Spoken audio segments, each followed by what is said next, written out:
I have exciting news. The Brighter Side of Education is now officially CPD accredited, which means you can now earn continuing education credits just for listening. So stay tuned for details to learn how to claim your credits. Your professional development just got a little easier. As a new school year begins, many recent graduates and young adults are navigating their first steps into the real world, a world filled with uncertainty. Educators have been working hard to prepare them for what comes next, but how do you prepare someone for a future where most of the jobs they'll encounter don't even exist yet? And how do you equip them for an adulthood in the face of rising inflation, unaffordable housing, and a looming recession?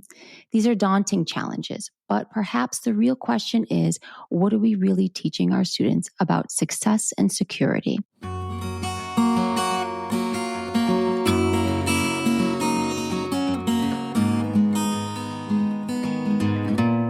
Welcome to the Brighter Side of Education, Research, Innovation, and Resources.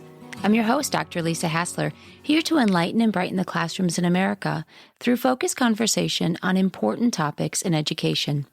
In each episode, I discuss problems we as teachers and parents are facing and what people are doing in their communities to fix it. What are the variables, and how can we duplicate it to maximize student outcomes? In 1968, Philip Jackson introduced the idea of the hidden curriculum, those unspoken lessons students absorb through school culture, modeling, and expectations. Jean Anion expanded on this concept in her study, Social Class and the Hidden Curriculum of Work. She uncovered social class divides in the methods and philosophies students were instructed in, which prepared them to occupy specific careers on the social ladder. Working class schools prepared students for routine compliant roles where they were trained to follow directions with little to no autonomy. Elite schools developed students' intellectual powers to produce products with the goal of solving problems, skills aligned with leadership, entrepreneurship, and innovation.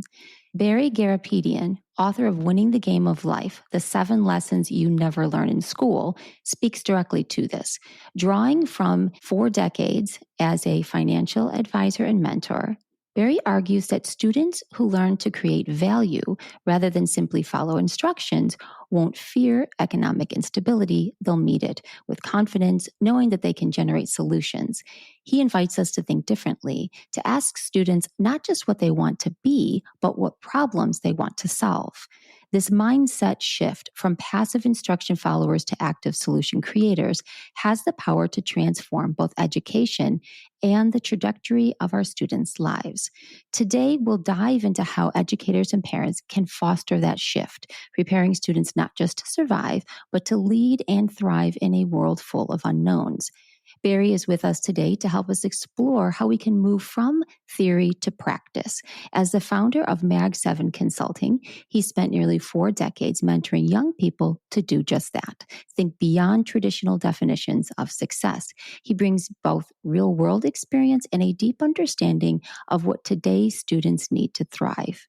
Barry, welcome to the Brighter Side of Education. I'm so happy to be here, Lisa. I've heard some incredible things about you and your history.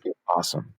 Oh, thank you. I appreciate that. Well, I've got your book here, The Winning the Game of Life, The 7 Lessons You Never Learn in School. And you outline in this book a blueprint for success in life beyond the classroom. So what are those 7 lessons and how can they help young graduates navigate the real world with confidence and clarity? So the 7 lessons are real simple. It's family, faith, friends, fitness, financial, fun, philanthropy. Those 7 are my definition of what is winning the game of life. So when we say family, there's guidelines. When we say faith, there's guidelines. So how do you collaborate those 7 is winning. Mm-hmm. So that is the pillars of how I define winning the game of life. Those are the 7. One of the lessons focuses on financial readiness. You write about investing in education, stepping outside your comfort zone, honoring your calendar, focusing on process over results, and being a visionary. Can you expand on those ideas? Sure. As far as mentoring, ever since I was a little boy, my parents invested in us to have lessons in things. So whether it was martial arts, running, tennis lessons, You name it, we learned the proper techniques early in the game. And that translated into when I got into the business world, I then hired mentors for me in the business world. The very first thing I did on Wall Street in 1982 is I made a list of the top 10 producers in the firm. And my mindset was find out what everybody else is doing and don't do it. Find out what the one percenters are doing. I made a list. I called them. They didn't know me. I'm a rookie. I went out and visited every one of them and asked them, give me 2 hours. I just want to shadow you. I shadowed them. I took best ideas from each of those people. I created my own brand, my own culture. It started with when I was a kid, having mentors. And the best way to learn is from people who are actually doing it. You're continuing that by becoming the model that you see as a necessity. You are in my office right now. Every 15 minutes is color coded with things I need to do. And what I've done over the years with young minds is create a digital dashboard for them of what are the key KPIs or activities they should be doing to get the result. So it might be, what time are you in bed by? Sunday through Thursday night. What's your eating protocol? What time are you waking up in the morning? What's your morning routine? We have a process called win the morning, win the day. So there's structure in process. Being a visionary, what's a tactic that you share for that? The visionary piece is all about having goals. So not just written goals, which we have 90-day goals on business, personal, and wellness goals. We also have something that I did years ago of having an impossible goal, having something so big. How am I going to get that? Why would you do that? Because it raises the floor. If you have this big goal, it raises the bar. In addition to those goals, we create an image board or a vision board. I call a decision board. So like 20 images on a vision board. It's on my screensaver on my phone. So these images remind me subliminally what I should be doing. So if I want to be this person or whatever, I'm putting empowering visions on my screensaver. That's an example of being a visionary. And every 90 days, we rewrite the goals, not the images, and we have structure of what we should be doing. Do you have a specific strategy that has made a big difference in your own life or in a student's that's helped you in these areas? Absolutely. I'd start with the most basic strategy. Okay. I learned when I was probably in elementary school. Practice going first. Be the first to initiate. Be the first to introduce yourself and shake hands with someone. Be the first person to smile at someone. Be the first person to say good morning or good afternoon. Be the first person in an elevator where everybody's on the elevator and you're near the buttons and you're asking everybody on the elevator, what floor, please? 3, 4, you're pressing the buttons. Why? This is a microlinear mindset of demonstrating leadership in a very micro way. Leadership spills into building self-confidence, building self-esteem, which, by the way, is the biggest issue I deal with young minds, is building their self-esteem up. How do you get to build self-esteem? You need accomplishments.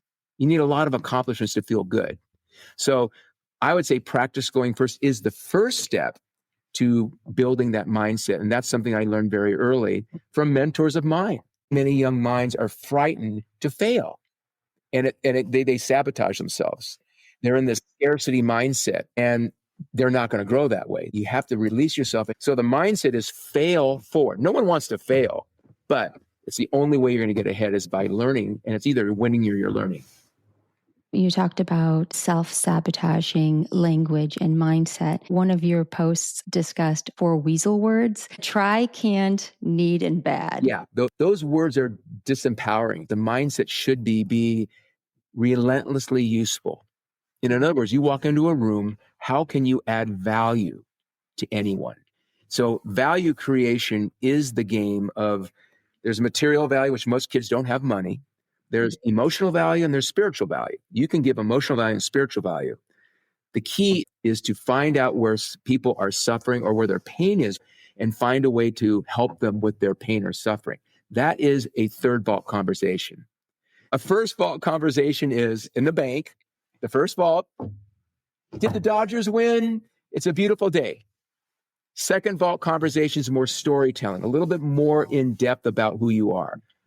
We want to get into third vault conversations. That is where the vulnerability and the action is, to peel the onion and get into helping someone. It's all about being a giver and a value creator. That is the secret to success. Besides being, good in many other areas, schools just don't teach. I don't think they teach extraordinary. I don't think they really teach you how to be great. You need coaches, mentors, parents to help with that. You need the fundamentals. By far, you need that education.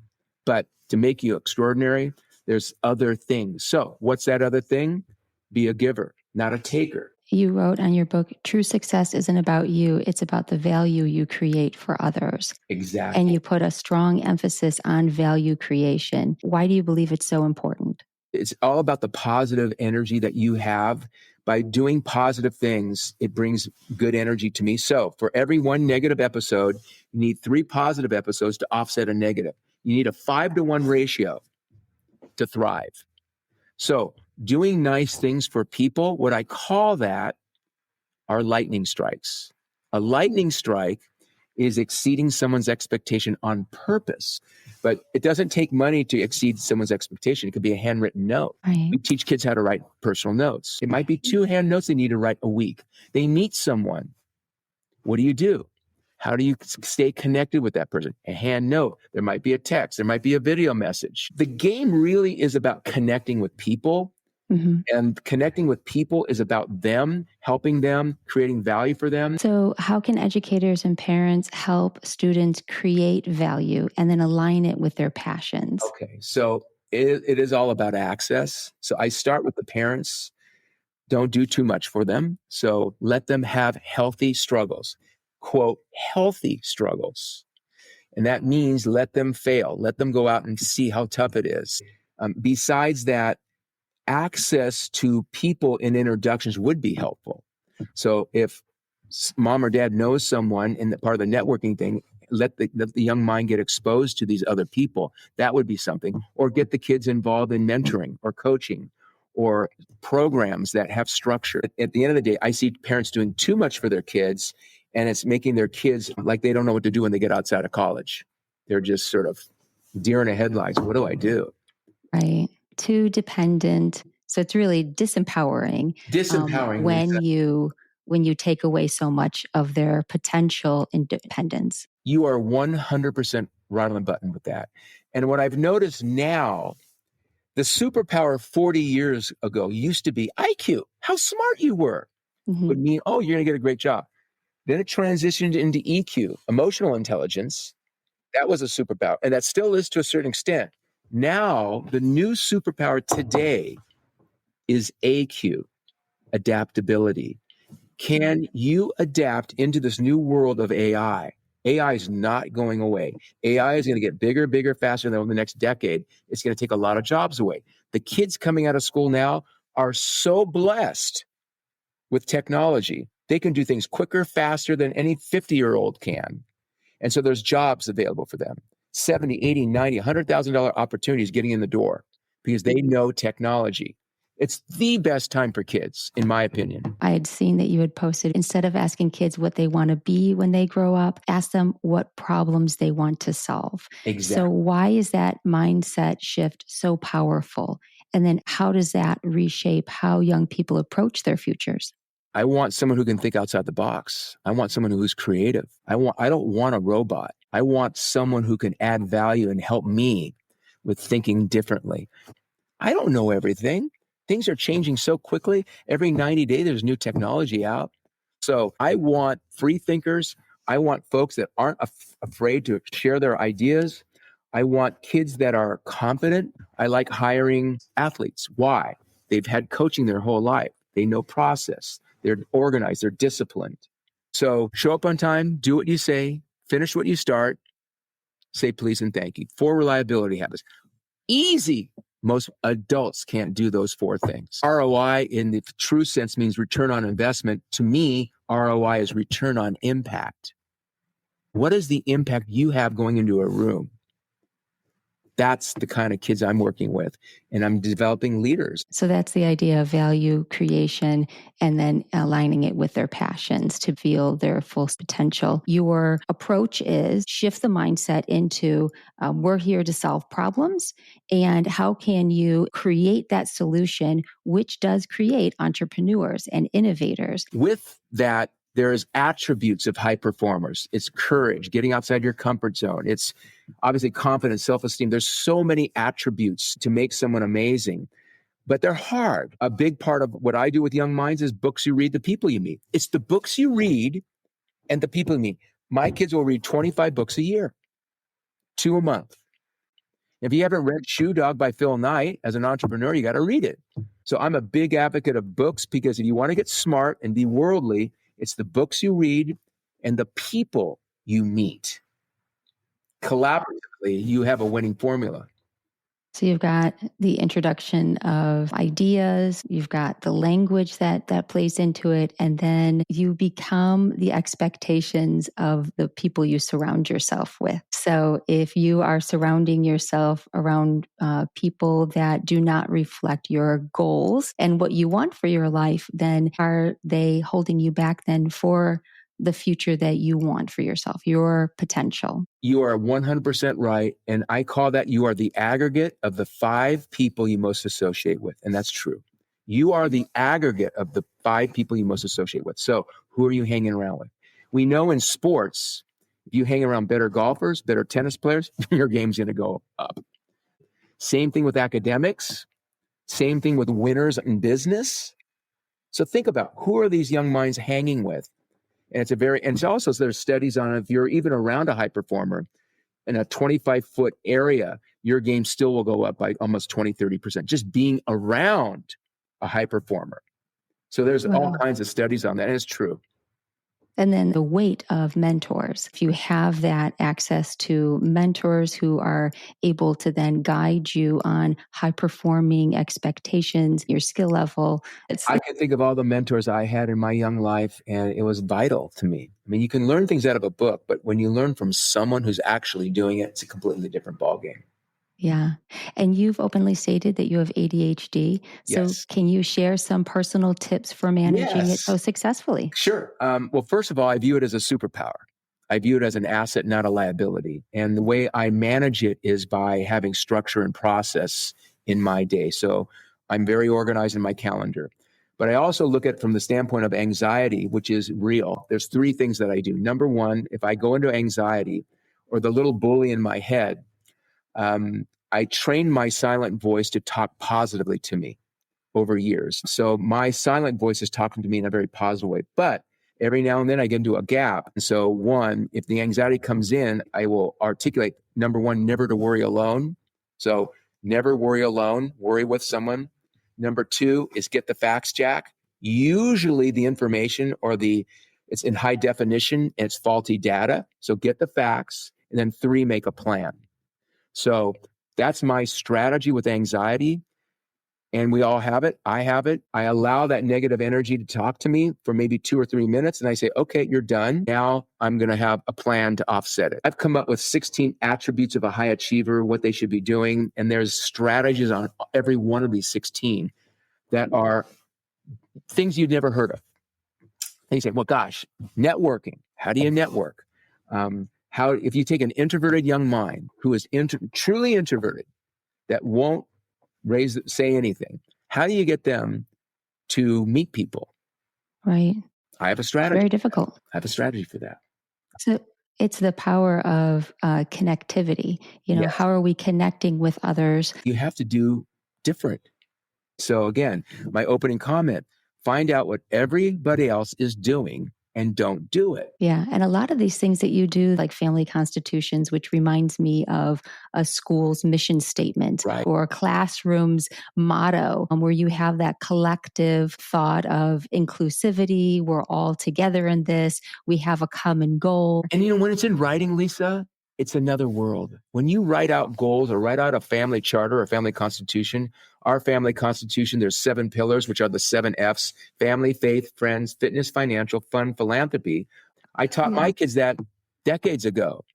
They do it and they're teaching their kids. Legacy. It's not inheritance. It's all about the values, the principles. It starts with parents, but also having them written. And they're not laws, they're guidelines. Right. So a lot of these things you have in your book. Where online can they access some of these other things like the mentoring and the services that you offer families? Sure. So Barry at mag7consultants.com. So Barry at mag7consultants.com. And you can get the book on Amazon. And excellent. Yes, so it's really simple. Okay. And so before we go, what is one lesson you hope every young person carries with them as they step into adulthood? Absolutely. One thing is be a value creator, create value no matter where you go. So be in the mindset you're helping other people, and it's about being a giver. So create value wherever you go. That's wonderful. Well, thank you so much for sharing your insights and your experiences with us today. Your perspective on value creation, mindset, and preparing students for the real world offers a powerful reminder of what's possible when we shift our focus from achievement to contribution. It's really been a very enlightening conversation. Thank you so much for your time. I'm so happy to be here, Lisa. Look forward to talking again. For our listeners, today's conversation reminds us that preparing students for the future goes beyond academics. It's about helping them think critically, act with purpose, and see themselves as contributors, not just consumers. If you have a story about what's working in your schools that you'd like to share, you can email me at lisa@drlisarhassler.com or visit my website at www.drlisarhassler.com and send me a message. If you like this podcast, subscribe and tell a friend. The more people that know, the bigger impact it will have. And if you find value to the content in this podcast, consider becoming a supporter by clicking on the supporter link in the show notes.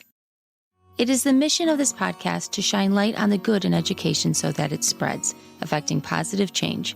So let's keep working together to find solutions that focus on our children's success.